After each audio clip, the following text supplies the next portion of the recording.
Well, a man walked through my doorway once, and he was called Leonard Lauder. He was the son of the amazing Estee Lauder. And the minute I met Leonard, I knew I'd met somebody who had a similar heart and passion for the beauty industry. He'd also been where we'd been. He'd started with nothing with his mother.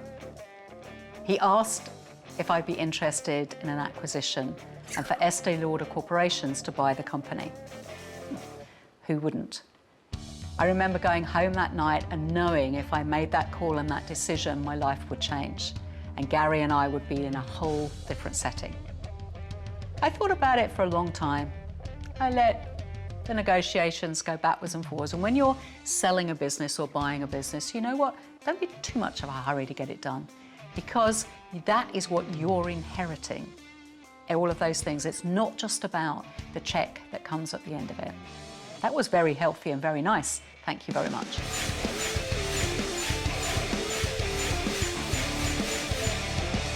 I signed a deal that would keep me there in the corporation for as long as I wanted for the rest of my life. And I was so happy. I was traveling the world. I was creating skincare product and fragrances. I had never been so happy. I just had a little boy, and he was just born. I was just 38 years old. But do you know something in life? Sometimes you get curveballs. You don't deserve them, you don't ask for them, and they're a bit of a shock when they land on your doorstep. Mine was about to come from a direction I didn't anticipate. It was called cancer. I was diagnosed with breast cancer, and I was given 9 months to live. I was just 38 years old. One palm of my hand, I had everything. And the other, just been taken away. And all I cared about at that moment was not nutmeg and ginger or lime, basil and mandarin, or even Leonard Lauder. I looked at my son and my husband. I wondered if I'd ever see him grow up.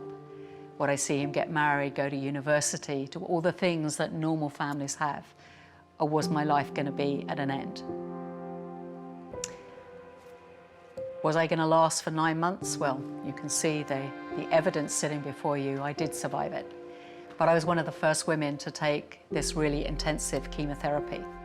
What I did realize is I had a chance of getting my life back.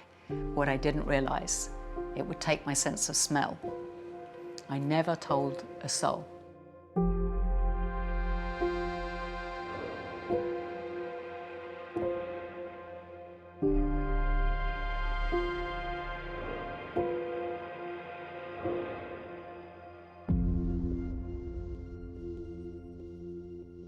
I made my way through all the treatment, all the chemotherapy, all the reconstruction.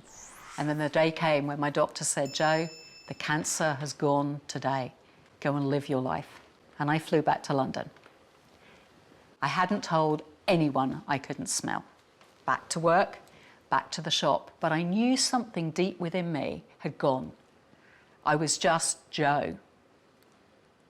I made that decision within a few months that I was to leave Jo Malone London. And I know a lot of you watching this are going to be really shocked because you still think I'm there, but I'm not. I left many, many, many years ago. And the build up to all of that was quite intensive. You can imagine this emotional connection that I had with a business. It wasn't just a brand to me, it was my life. It was my best friend. And as we came to that last week of when all the deal had been signed, I had agreed to a 5-year lockout. The business was in safe hands with Estee Lauder. Everyone's job was guaranteed. That last 7 days, I felt I'd made the biggest mistake of my life. What had I done? I was walking away from something. My sense of smell still hadn't returned, but this business entrepreneur within me was nearly bursting out saying, "Please stop, I've made a mistake, I want to go back," but I didn't. I was the last person to turn the key in the lock on Sloane Street, and I walked away.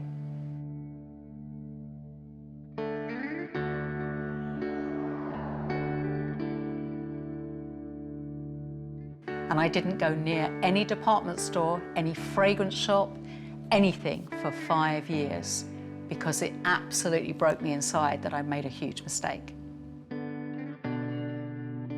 Just again, one more lesson to learn. Never make a life-changing decision on a bad day. Why? because the landscape can often change very, very quickly, and it did. If you do make a bad decision on a bad day, don't worry, because landscapes change all the time. And if I hadn't done that and moved on, I would never be sitting here talking to you now, because the adventure continued.